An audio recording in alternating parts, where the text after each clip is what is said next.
Good afternoon, everyone, and sorry to be late. I'll just start with a couple of announcements before we take questions.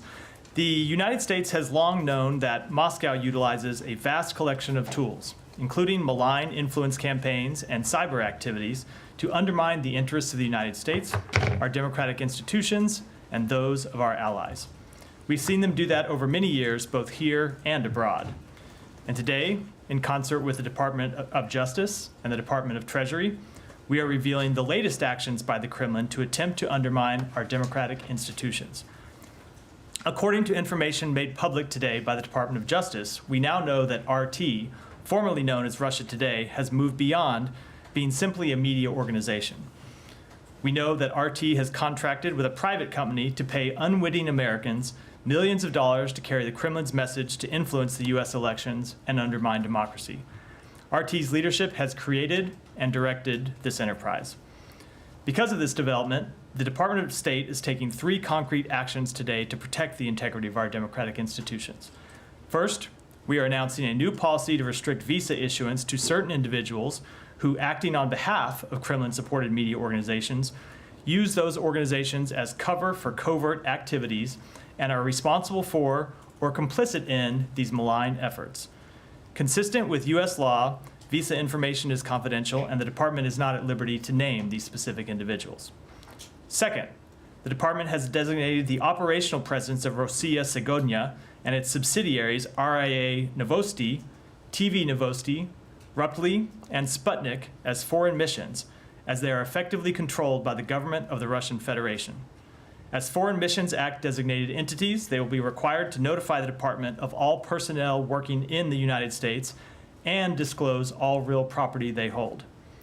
Finally, the department is announcing a Rewards for Justice offer to seek information on potential foreign efforts to interfere in U.S. elections, including by organizations such as Rodit, also known as Russian Angry Hackers Did It, which has previously engaged in covert election interference, influence abroad, and poses a threat to the 2024 U.S. elections.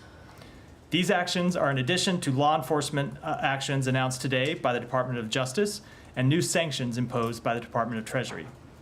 As Secretary Blinken said in a statement released just moments ago, foreign governments should know that we will not tolerate foreign malign actors intentionally interfering and undermining free and fair elections.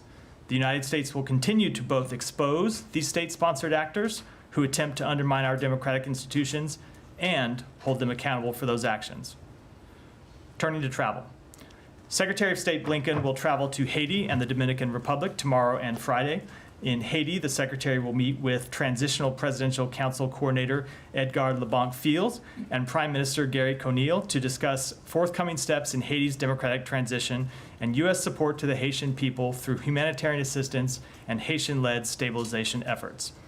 He will also meet with the leadership of the Multinational Security Support Mission, emphasizing U.S. support to reestablish security in Haiti, while also underscoring the significance of promoting respect for human rights. From Haiti, Secretary Blinken will travel to the Dominican Republic to meet with President Luis Abinader. In Santo Domingo, the Secretary and President Abinader will reinforce our close and long-standing partnership and discuss collaboration to advance inclusive economic growth, champion human rights, and promote good governance, security, and climate resilience in the region, including through the U.S. Caribbean Partnership to address the climate crisis and Caribbean Basin Security Initiative. With that, Matt. Right. Let's get a bunch of different things, none of which will take a lot of time, I don't think, but I'll start with the Russia stuff. What was the name of this? Russian Angry Hackers Did It? Yeah, RODIT, I believe, is the acronym. It's a group of hackers who have attempted to undermine democratic governance both here and abroad, and so we have a Rewards for Justice. Well, they weren't very tricky about concealing their identity, It's not the most covert name, correct? I mean, doesn't that give you some pause? I mean, I'm not suggesting that the group doesn't exist or that they stupidly identified themselves. They very much exist, but the point of the Rewards for Justice offer is identifying the name of the group and identifying those individuals who are involved in it, and actions they might take are a different thing. And so we are offering this reward for anyone who can bring forth information, and I should make clear, either about their activities or the activities of other similarly situated organizations attempting to undermine our democratic institutions. All right, I realize that visa information is confidential, but I mean, can you give us some idea of how many people? I can't, this- unfortunately. They are confidential, and I can't give you a number.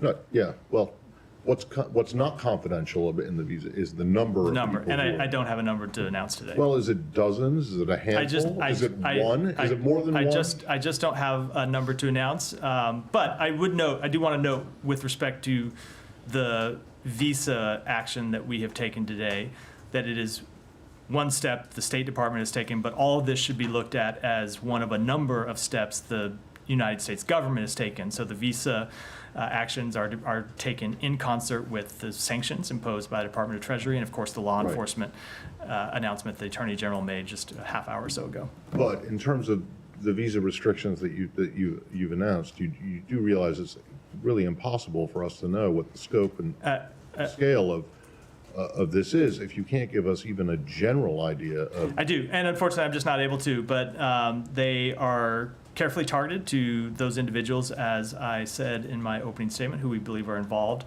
in this activity. And as we've made clear before, Well, these is are the it types more of than things that we one? often. Is it plural? It is plural, and beyond that, I don't have any further information. Okay. If anyone else has something on this. Yeah. So. Yeah, there's a slightly separate issue, but the governor of New York, Kathy Hochul, has said that she requested the expulsion of China's consul general in New York and had spoken to the Secretary of State about that. Can you confirm that that's happened? So I saw the governor's statement. She actually spoke to the Deputy Secretary of State earlier today.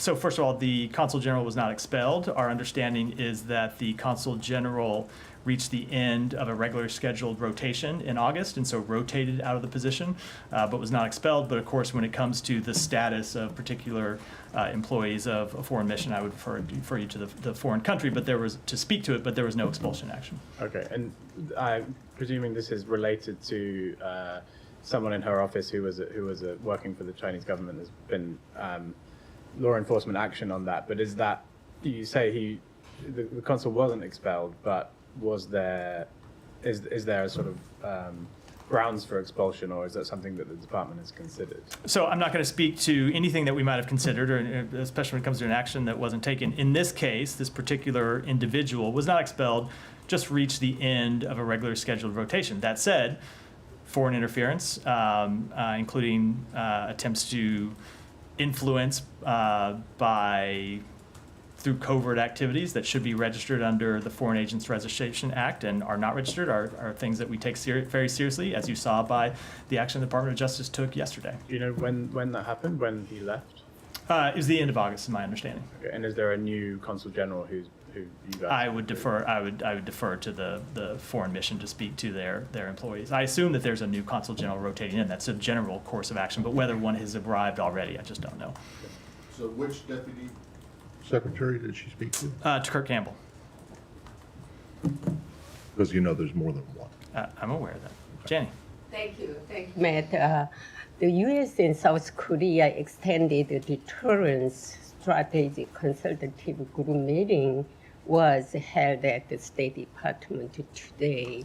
What specific discussions took place there? Let me take that back and get you a readout of that particular meeting. Okay, and also U.S. extended deterrence for South Korea is very important, but 65% of South Koreans support South Korea arming itself with nuclear weapons to counter North Korea's nuclear weapons. Will the United States authorize tactical nuclear weapons in the South Korea in the near future? So I'm not going to speak to a poll, obviously, but our commitment to full denuclearization of the Korean Peninsula has not changed. Thank you. Yeah, Simon. Can I come back to Haiti? Simon. So Leon, excuse me. the secretary is going tomorrow there.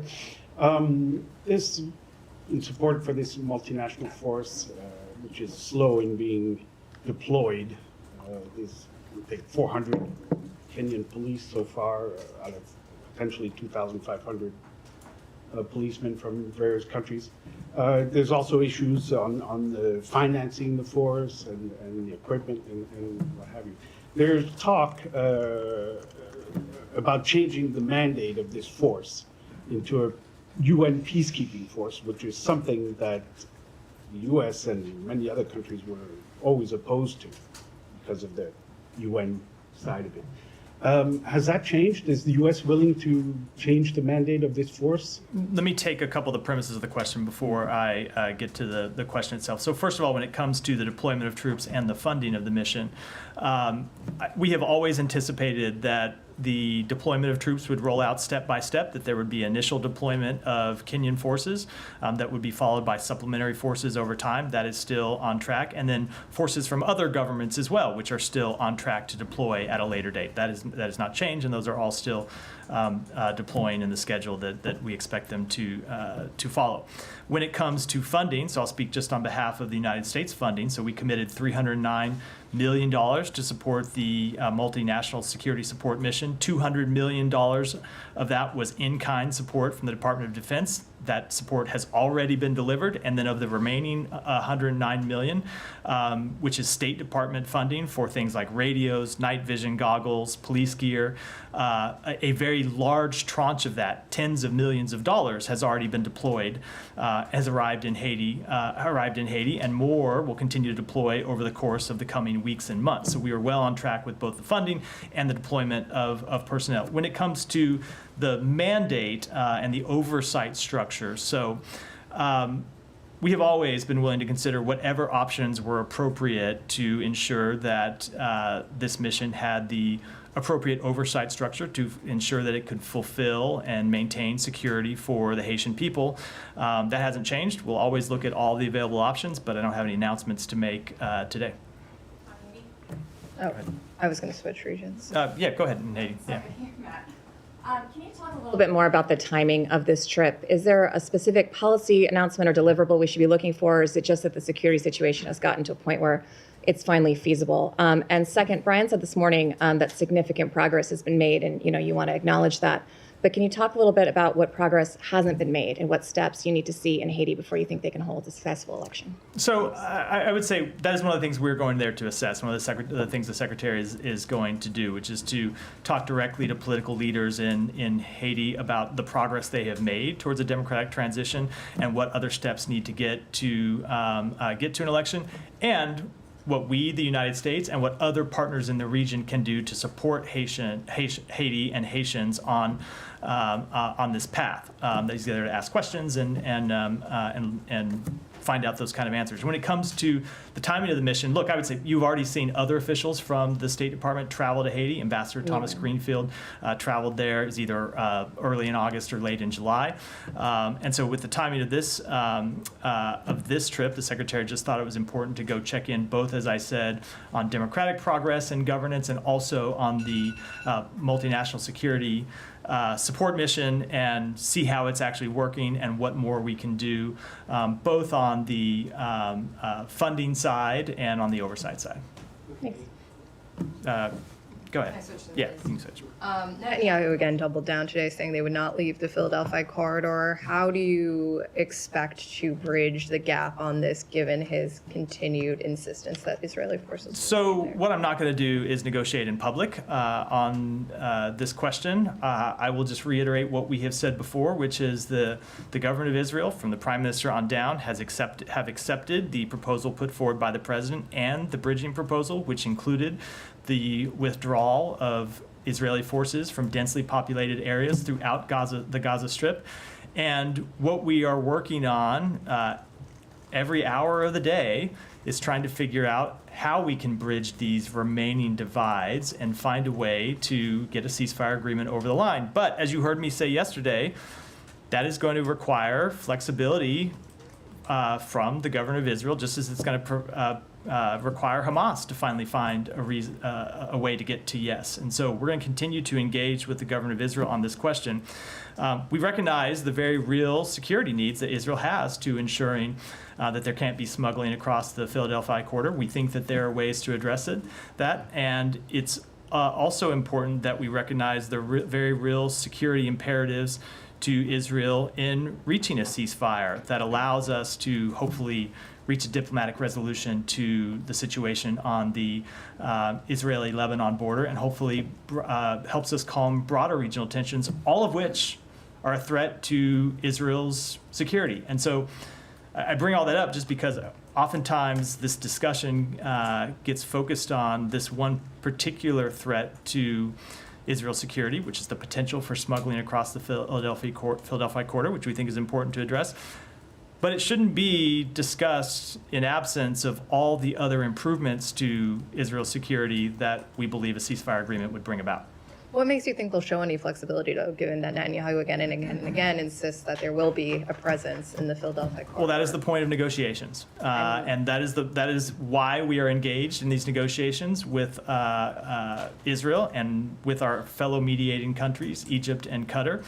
Not going to try to hammer through that in public, but we're going to continue to have these negotiations because we believe getting a ceasefire and finding a way to bridge these divides is in the interests of Israel, just as we believe it's manifestly in the interests of the Palestinian people and the broader region. And when do you expect higher level negotiations or in-person negotiations? I don't want to put a timetable on it. We want to get this proposal developed as soon as possible and get it over to Israel and Hamas, and then try to get a final agreement. Netanyahu also said he would not change his policies to minimize civilian casualties. This flies directly in the face of your continued calls for him to stem those civilian casualties. So how do you intend to hold him accountable to actually stop the civilian casualties? So I want to see that direct quote and see exactly the context of it, that it was in before I respond specifically to it. But I will say we think it is absolutely imperative. It is a moral imperative, and it is a security imperative to Israel that they minimize civilian casualties. And we have, at a number of times through the course of this campaign, gone to them with specific recommendations of things that they can do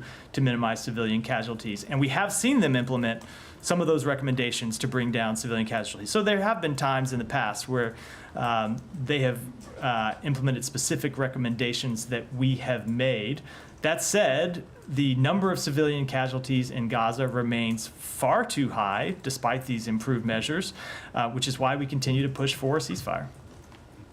Yeah. The U.S. keeps saying that the Israeli government accepted the U.S. proposal, President proposal on May 31st, and whatever verdict comes after that. But what we hear from Netanyahu today, or what is reported by Israeli sources, that Netanyahu keeps adding more conditions, keep changing his position all the time. What is the version here? Is he accepting it, or he is changing his mind all the time? So I am, as I said in response to Jennifer's question, not going to negotiate in public. And I know that's not what you asked me to do, but it does require me to get into some underlying details, which I'm just unfortunately not able to do here. But what I will say is, I said this, I know you weren't here yesterday, but I did say this at the briefing yesterday. Secretary made clear when he was in the region, just as the president made clear when he outlined the proposal on May 31st, that neither one of those were the end of the process, that there were very important steps that still remained to be litigated and discussed among the parties, and that on which we needed to reach agreement.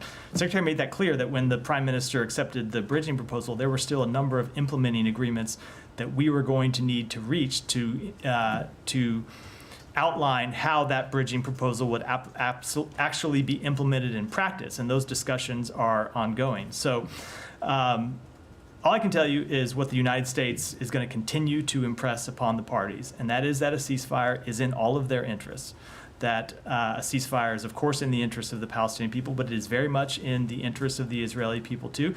But ultimately, the government of Israel is going to have to make decisions about what it signs up to. And we're going to impress upon them what we think is in their interest, but those are decisions that the Prime Minister, in consultation with other leaders in the government of Israel, is going to have to make. And I want to go back to the Philadelphia corridor. Netanyahu today, as you noticed, he doubled down that Israel needs to control this area, and this is complicating the negotiation process and also the Egyptian role as a mediator, because Egypt is rejecting that. Are you trying to give proposals, for example, as from the U.S., as solutions for this impasse? We are, and we have. We have presented a number of possible solutions to the various parties to how to ensure ensure security in the Philadelphia corridor and to prevent smuggling along that corridor. And I would add, without getting too much into the details, that a number of those solutions do not require the ongoing presence of Israeli forces. And we have made clear that we are opposed to the long-term presence of Israeli forces inside Gaza. It's one of the principles the Secretary outlined back in November, just a month into this war. So if you look at the way that the proposal is set up, it calls for, in phase one, the withdrawal of Israeli forces from densely populated areas, and in phase two, the withdrawal of Israeli forces from other areas of the Gaza Strip. There's a negotiation from phase one to phase two. Obviously, that's not going to be an easy negotiation, just as getting to phase one has not been an easy negotiation, but we're going to continue to push for a resolution because, as I said in response to your other question, it is, we believe, self-evidently in the interests of Israel, as well as, of course, the Palestinians and others in the region. One last question, I want to go to the West Bank. There is an ongoing Israeli security operation there. Faded down, but it was for the last 4 days in Jenin and Tul Karam and other areas. But at the same time, there was also a settlers movement that seized thousands of dunams. I don't know what is that in square meters or kilometers, in the area. And as we know from previous attempts, once they seize it, they don't leave it. They don't get away with it. I know that the U.S. policy is against it. You always raise this here on this podium or somewhere else, but you don't do anything about it. So what are you going to do to stop this settlers movement inside of us? So a number of things. One, I think it's important to restate the principle, which is we believe that the government of Israel's settlement program is inconsistent with international law. It's a point that we've raised publicly and also made clear is the conclusion of the United States directly in meetings with the senior-most leaders of Israel. We have also made clear that Israel needs to do more to crack down on extremist settler violence. And you have heard us say from this podium, and you've heard other leaders in the United States government say that if Israel doesn't take additional steps to stop settler violence, we will. And you have seen us impose sanctions on extremist settlers who have engaged in violent activities. You have seen us sanction organizations involved in violent settler activities, and we will continue to take those steps. And I can tell you, the government of Israel, you've seen some of their public complaints about those steps, have made quite clear to us that they strenuously object to those measures that we have taken, and we have made quite clear in return that we need to see more action from them to stop settler violence and hold settlers accountable, extremist settlers accountable. And if they don't take those actions, we will take the actions available to us. Yeah, so just to follow up on some of the corridor talk that we've had. You talked about this yesterday a little bit, but in the bridging proposal, the first phase, there's the language is that the IDF would be removed from densely populated areas, and you said that includes the Philadelphia corridor. In your view, is it possible to evacuate soldiers from all densely populated areas, but still have a military presence all along the border between Gaza and Egypt? So I don't think I should get into public discussion of matters that very much remain a subject of ongoing negotiations. But it's a factual question. I understand, and I hope I very much understand it's a factual question, but I think you can understand that is very much the underlying nature of that question is something that remains a very important part of the ongoing negotiations, and I think we ought to keep the details of that private, despite some of the public statements made by other parties. I'm just going to push on that again, but have the Egyptians expressed a willingness to go along with a solution that leaves Israeli troops along that crossing? I think I will let the Egyptians speak for themselves as to what they may or may not support. Yeah, Gita. Change of subject. Mhm. The Pentagon has confirmed that a member of the U.S. Navy was arrested in Venezuela. He was on personal leave, and that the Pentagon is working with the State Department. I was wondering if you can tell us anything on the subject. Yeah, we are tracking closely the detention of a U.S. military member in Venezuela. We are closely monitoring the situation, seeking additional information, and I don't have further comment at this time. As you know, oftentimes when it comes to individuals who are detained overseas due to privacy considerations, there's not much I can say from this podium, but it is a matter we are aware of and seeking more information about. You can't even, do you even know why, or can you say why he was It's not something I can speak to publicly, unfortunately. Thank you. Matt, Exactly are you monitoring this? Considering the embassy is closed, you don't have a diplomatic, or at least an overt diplomatic. We do have the ability to, just speaking generally, we do have the ability to, or through partners of ours who operate in Venezuela to still gather information inside the country. And you've gotten none so far? Because of privacy considerations, there's nothing I'm allowed to publicly say about this case, but it's one that we're. You can't say that even if you've gotten any information about this arrest? We have Not what it is, There but are whether you there did are or things not. that we know about this arrest that I am not at liberty to say. I think you know the privacy rules, and when we haven't obtained I a do, but privacy waiver, but so, how we're limited other in words, talking about cases. I get that, but you don't have anyone on the ground to actually go to him and ask him to sign a PAW, right? Correct, So but the line about the Privacy Act waiver just is it doesn't, completely irrelevant. that doesn't change the However- law. Well, hold No, on, no, that no, doesn't I change the know- law and that we I have to know it abide doesn't by. change the law, and I've been complaining about this law for decades now, but I'm only aware of the last year and a half, but I'm fully all- tracking the complaints for all that I'm time asking period. is whether you have gotten any information about this arrest from your partners or from the Venezuelans directly, considering you don't have any presence on the ground. There is information that we have about this case. I just don't think I From should get in. whom? I just don't think I should get into how we've obtained the information, but it's something we continue to gather information on. Go ahead. My first question is this very senior parliamentarian whose father was also chief minister, Mr. Akhtar Mengal, resigned from the Pakistan parliament yesterday, citing that this country is not being run on democratic rules and norms, and he's worried about the future of the country. Do you have anything about his? I don't have a comment on his resignation. The second one is that a couple of weeks ago, the Pakistani three-star general was arrested on the charges of corruption.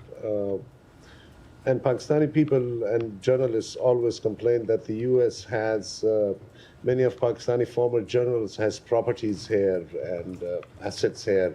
So while you're doing this thing on the Russian journalists and their properties, can you put in the Pakistani general's name as well to like at least find out about their properties here in the U.S.? So I don't have any comment on that at all. Obviously, we take the Department of Justice takes law enforcement actions when it has sufficient grounds to bring those law enforcement actions, and we do the same thing with respect to the actions that we take here. Just can I Ryan, ask go one ahead. last Ryan, one? let me go to Ryan. Thank you. Follow up on the Philadelphia corridor. So Netanyahu's been saying publicly and privately in cabinet meetings that the reason he doesn't want to back down on the corridor is that the U.S. supports him on that position.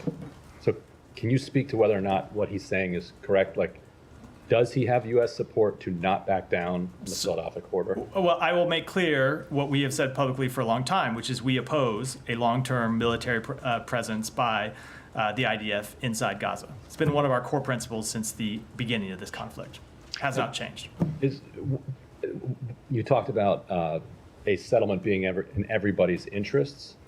What you often hear from commentators is that it might not necessarily be in Netanyahu's interest because of his own personal political situation.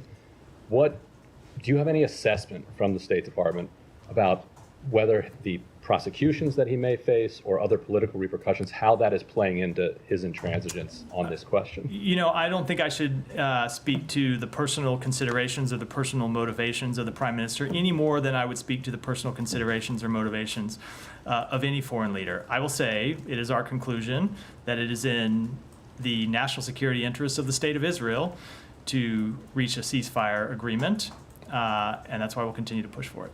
Can I have a follow-up? Yeah, go ahead.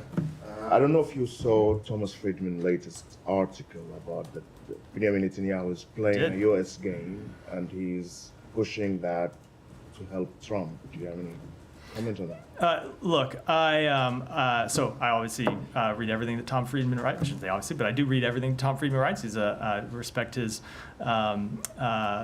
judgment about matters in the Middle East and his long experience there. But I think I should probably refrain from commenting on anything in any way that touches on the U.S. election. Yeah. Thanks, Max. Moving back to the West Bank, there was a footage 2 days ago showing Israeli bulldozers targeting a group of journalists, including journalists working for TRT and Anadolu, while they were covering Israeli raid in Jenin. Do you have any comment on that? And generally, and do you have anything to say on the Israeli offensive in the West Bank recently, which is the largest assault over almost 2 decades? So first of all, we absolutely oppose any targeting of journalists, which I'm not saying is something that happened here. It's not a conclusion we have reached, but we would oppose any targeting of journalists anywhere in the world by any forces. We think the work that journalists do is absolutely essential to gather information, to show the world what's happening, especially in conflict zones, to show the United States government what's happening in conflict zones. We have our own means of gathering information, but we very much rely on the work as well of respected journalists operating in very difficult places. And so we want them to be able to continue to do those jobs free from harassment of any kind. With respect to Israel's operations in the West Bank, look, Israel obviously has the right to conduct legitimate counterterrorism operations that target militants that are attempting to or about to carry out attacks against the state of Israel, against civilians, targeting civilians.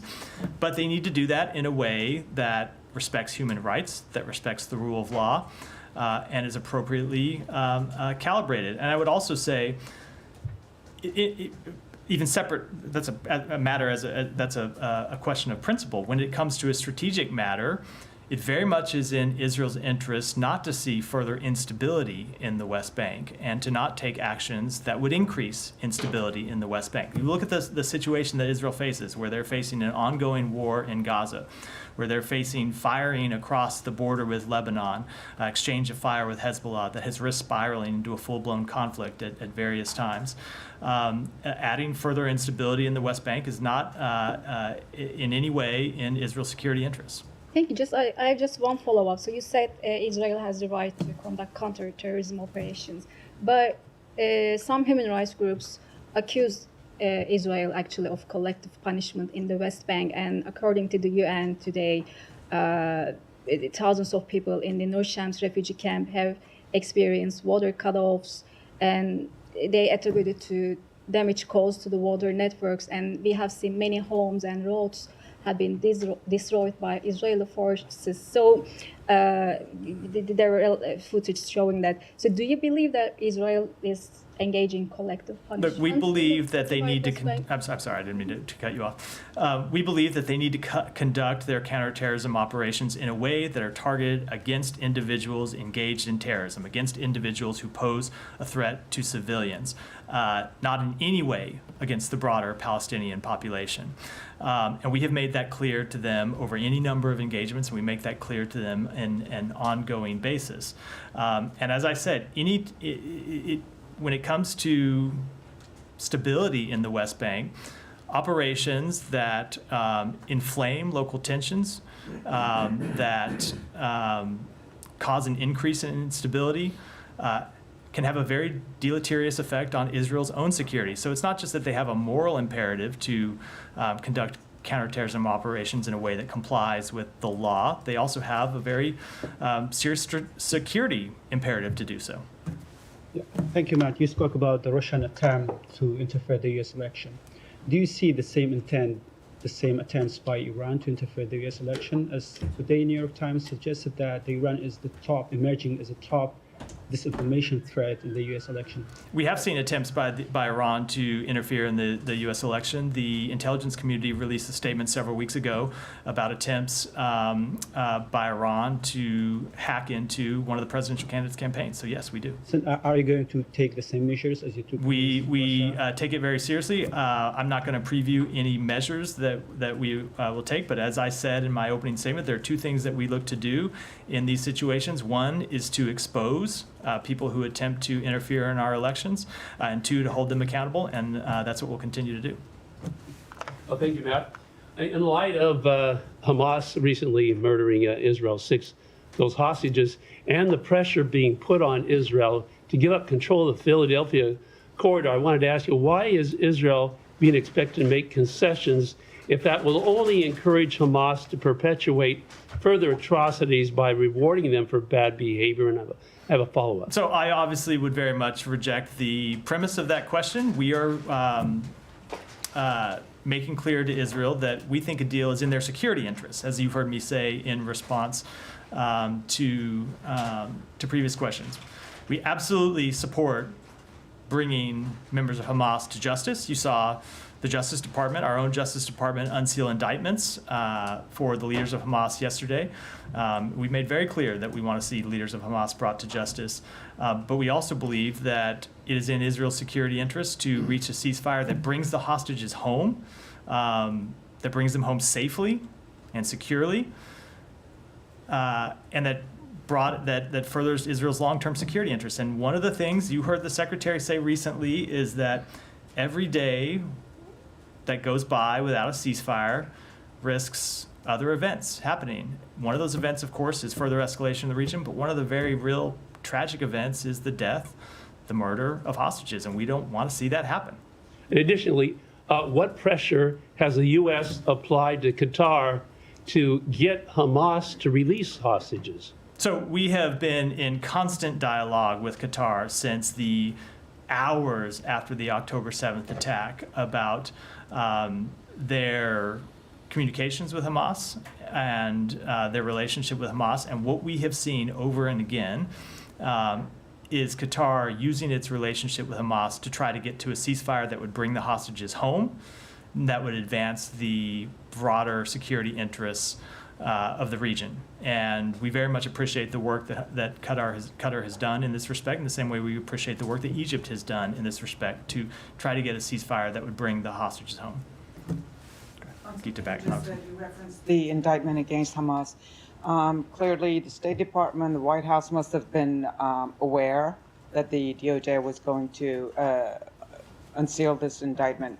Weren't you worried that it may affect the negotiations, the ceasefire negotiations? So, no, we're not in any way worried that these would affect the ceasefire negotiations. I'm not going to speak to interagency coordination. Obviously, the Department of Justice makes its own determinations when it comes to law enforcement matters. They are, in certain national security matters, able to communicate with others in the United States government, but I won't speak to those. But no, I don't in any way believe that these indictments would jeopardize the ceasefire negotiations. And I dare say that if the government believed that they would in any way jeopardize the ceasefire negotiations, you wouldn't have seen the Justice Department unseal them at this time.